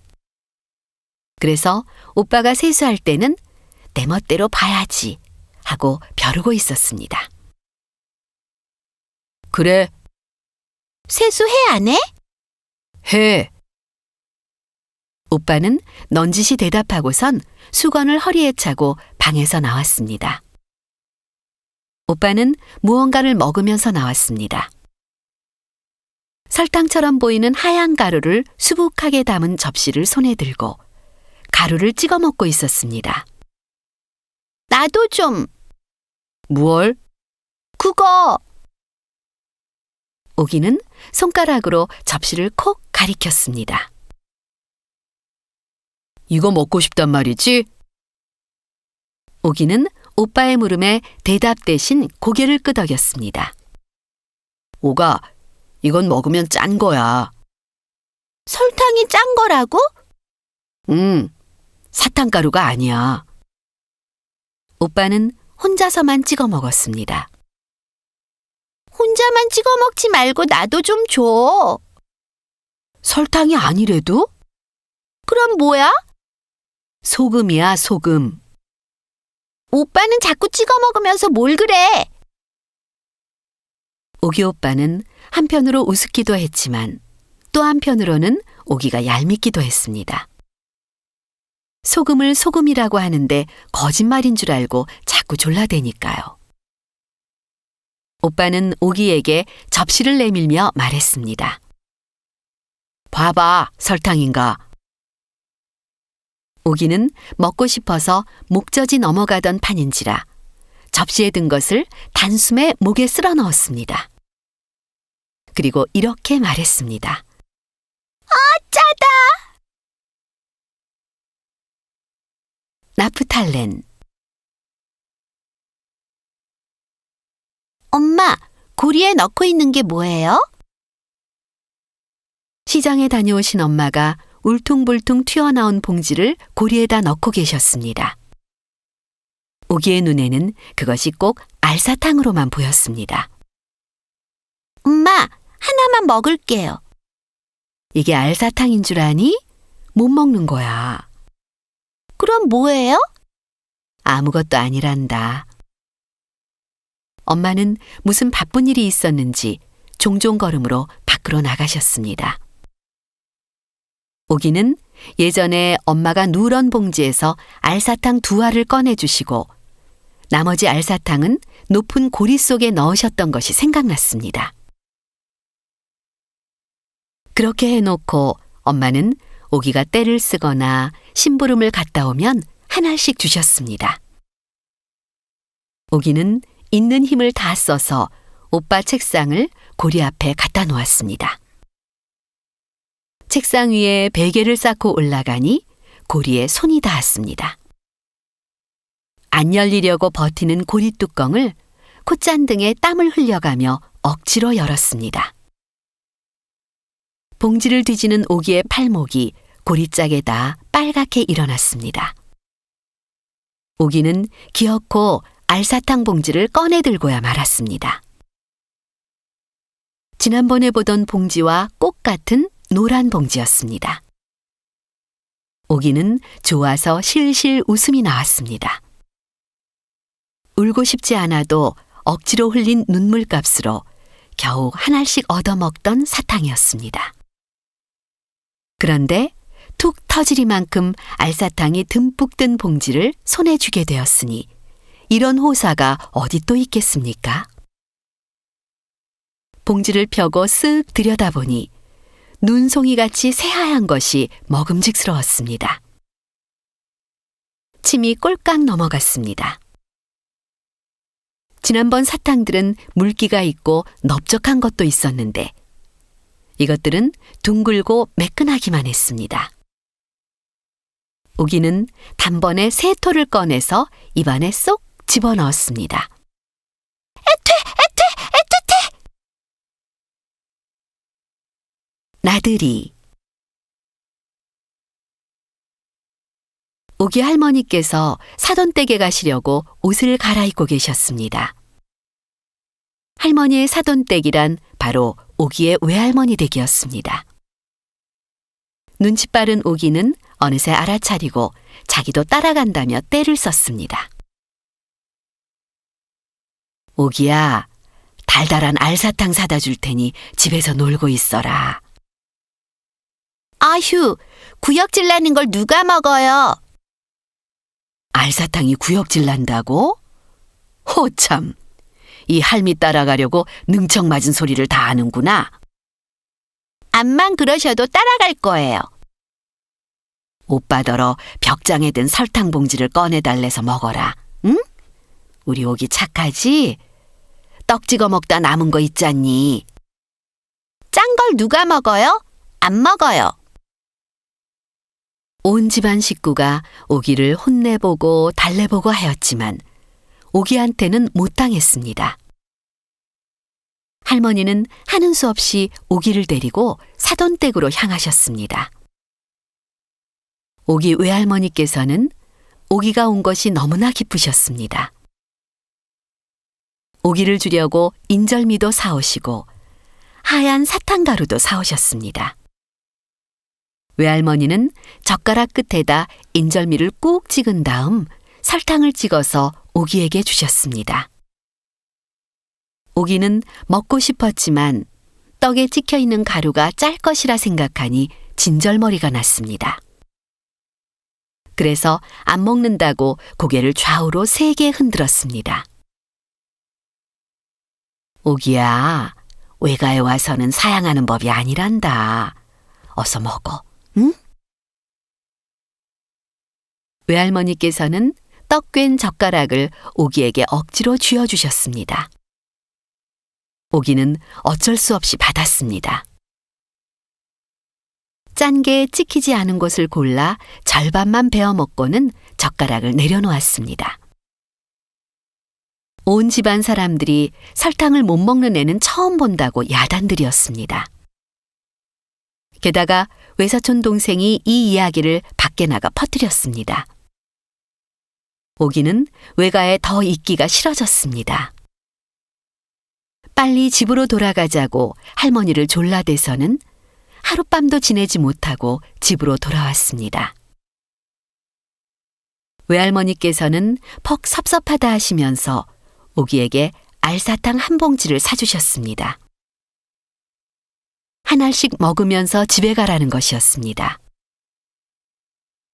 외할머니께서 좋아하는 떡이 아니라 구역질 나는 알사탕을 주시니까 오기는 안 받는다고 할머니의 등 뒤에 숨었습니다. 오기 때문에 외할머니는 섭섭해하시고 할머니는 무안해하셨습니다. 할머니는 집에 돌아오셔서 오기 엄마와 아빠에게 있었던 일을 다 말씀하셨습니다. 그래서 한 사람 두 사람을 건너 온 동네 사람들이 이 얘기를 다 알게 되었습니다. 글쎄, 이상한 애도 다 보네. 알사탕이 구역질이 난다니? 말도 마요. 설탕이 짜다네요. 참, 생기기는 매끈하게 생겼는데. 사람의 입맛이 다 다른 걸까요? 별 희귀한 꼴도 다 보네요. 남의 속도 모르면서 사람들이 쑥덕거리는 통에 오기는 설탕과 알사탕을 점점 더 멀리하게 되었습니다.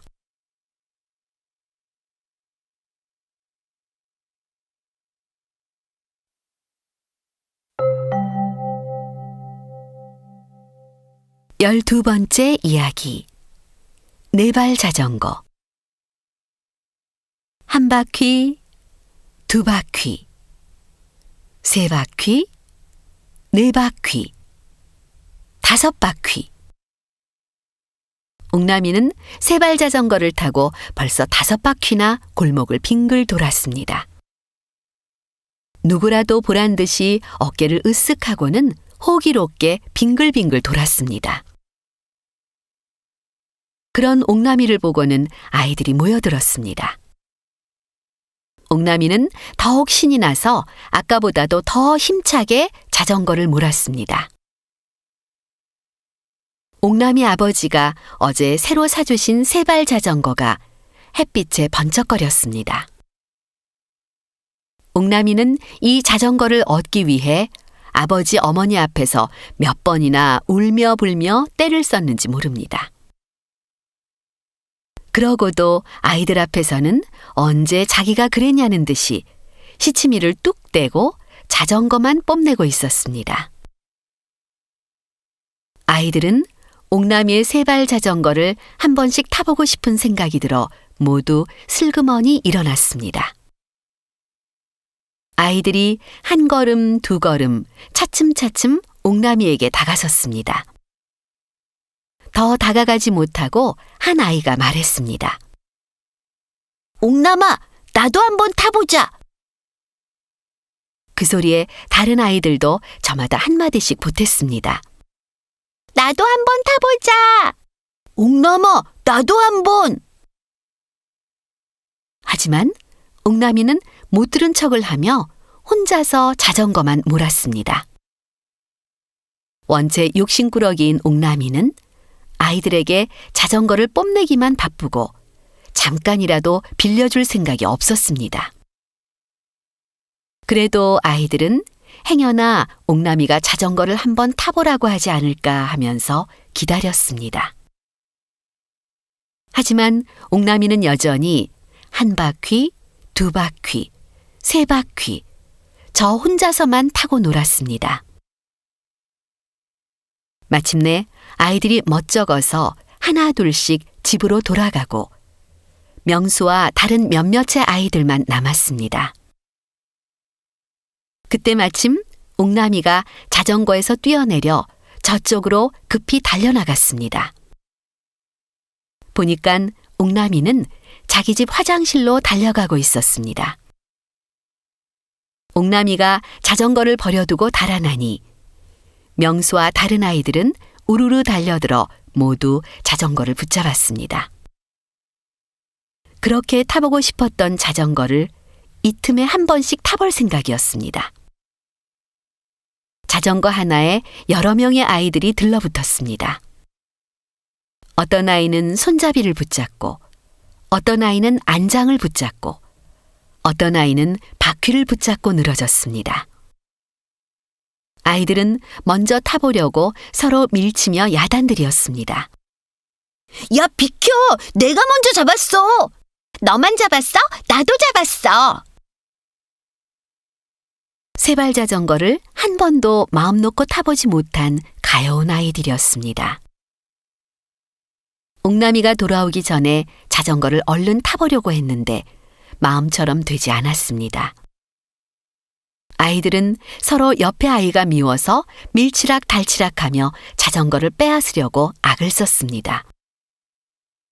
그 통에 애꿎은 세발 자전거만 이리 끌리고 저리 끌리면서 절그렁절그렁 소리가 났습니다.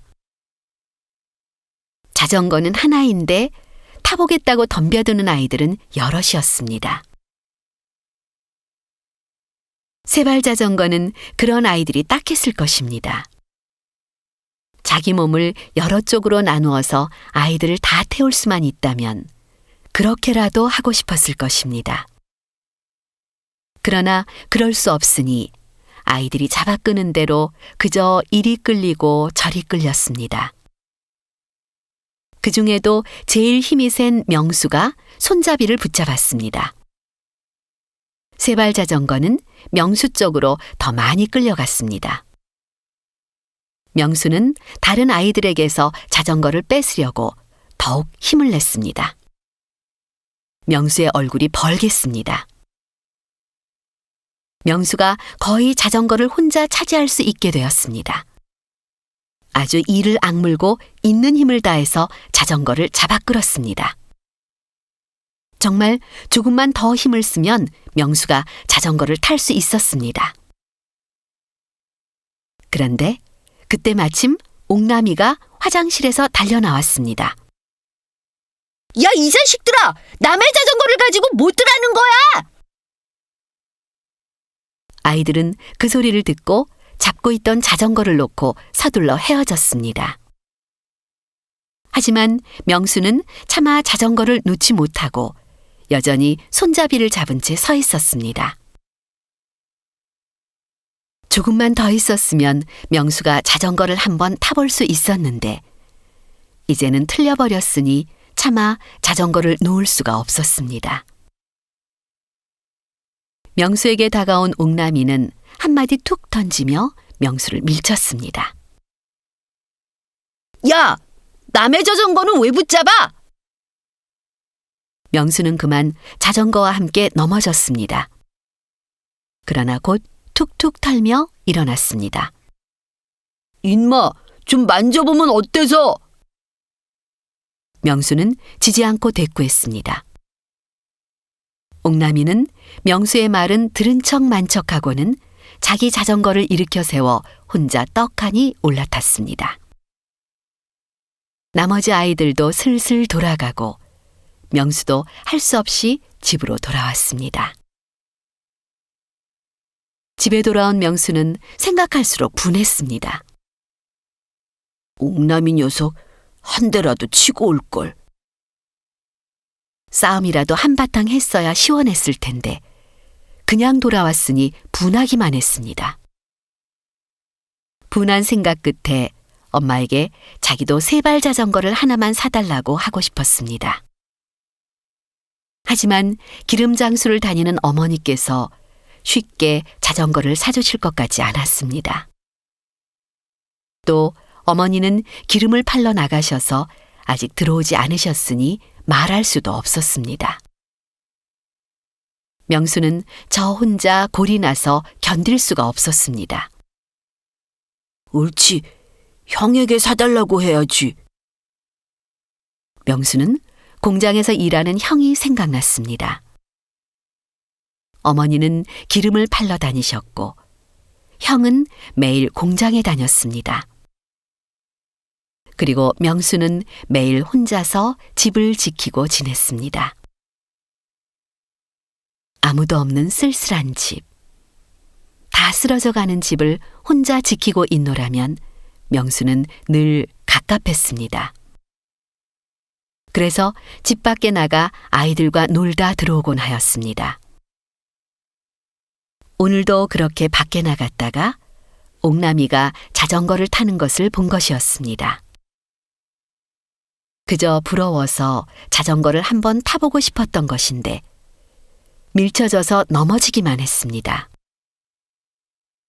명수는 형이 공장에서 돌아오면 자전거를 사달라고 할 생각이었습니다. 하지만 곧 형도 자전거를 사주기가 어려울 것 같다는 생각이 들었습니다. 지난번에도 형에게 자동차 장난감을 사달라고 한 적이 있었습니다. 그때 형이 돈 없어 하고 소리를 지른 적이 있었기 때문입니다. 마침내 명수는 무슨 생각이 났는지 부엌에 들어갔습니다. 식칼을 하나 찾아 문짝에 있는 석유 괴짝을 뜯었습니다. 그러고선 열심히 무언가를 만들기 시작했습니다. 톱, 망치, 송곳, 철사를 모두 찾아다 늘어놓고선 뚝딱거리면서 만들었습니다. 해가 지는 것도 모른 채 만드느라 혼자서 무진장 애를 썼습니다. 명수가 괴짝을 뜯어 만들려고 하는 것은 바로 세발 자전거였습니다. 그까짓 옥남이 자전거보다 더 크고 더 잘 굴러가고 더 튼튼한 자전거를 만들 셈이었습니다. 자전거를 다 만들고는 골목으로 나가 옥남이와 자전거 경주를 해보겠다는 마음도 먹었습니다. 그러나 명수는 아직 혼자서는 생각처럼 만들 수 없었습니다. 석유 괴짝이 그렇게 쉽게 자전거가 되는 것은 아니었습니다. 그래도 명수는 자전거 만드는데 온 정신을 쏟아서 괴짝 널빤지를 깎았습니다. 동그란 바퀴를 만들려고 또 깎았습니다. 그런데 명수가 갑자기 손가락을 쥐고서는 쩔쩔맸습니다. 손가락에서 새빨간 핏방울이 뚝뚝 떨어졌습니다. 괴짝 널빤지를 너무 열심히 깎다가 그만 손가락을 베인 것이었습니다. 명수는 그만 울상이 되어 어쩔 줄을 몰랐습니다. 그러나 누구 하나 피가 나는 명수의 손을 봐줄 사람이 없었습니다. 벌써 해는 져서 가뜩이나 우중충한 집안이 더 어두워졌습니다. 해가 지면 기름 팔러 나가셨던 어머니도 돌아오시고 공장에 갔던 형도 돌아오건만 오늘따라 둘 다 늦었습니다. 그때 대문이 삐걱 열리더니 공장에 갔던 형이 빈 도시락을 덜그럭거리며 들어왔습니다. 명수는 형을 보자마자 목소리를 떨며 피가 나는 손을 쑥 내밀었습니다. 형, 이거 봐! 형은 어찌된 영문인지 몰라 명수의 손을 잠깐 들여다보았습니다.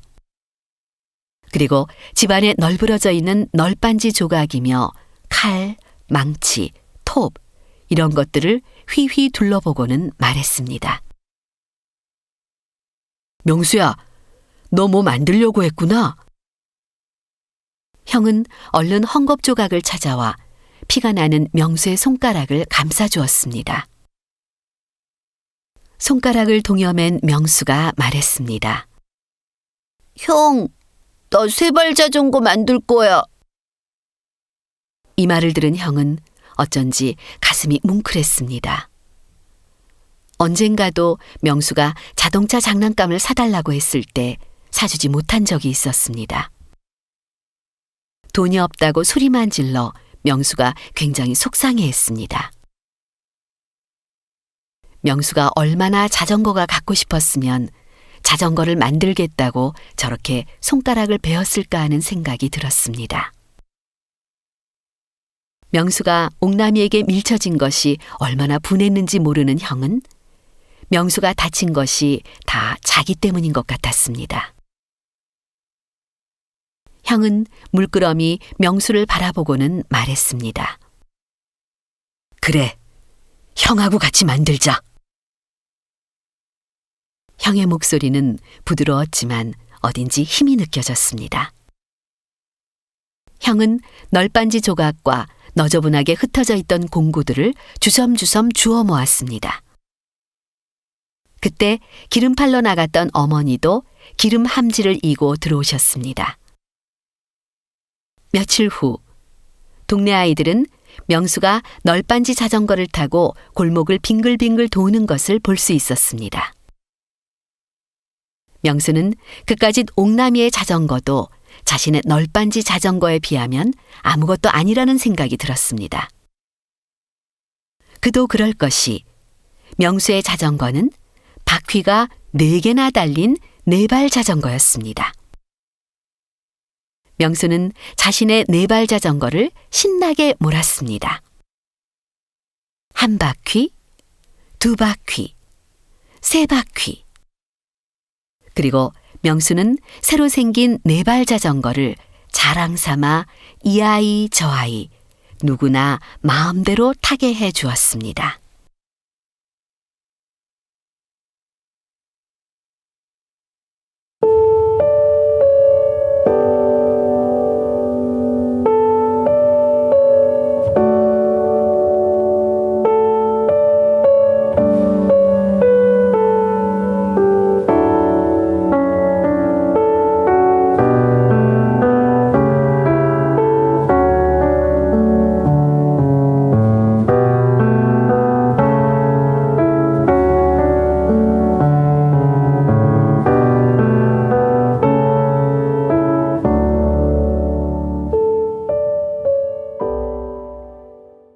술술 이야기 읽기 넷. 동화. 역근이 김수지, 김인숙. 일근이 서혜정. 만든 곳 커뮤니케이션 북스. 펴낸 곳 서울특별시 평생교육진흥원.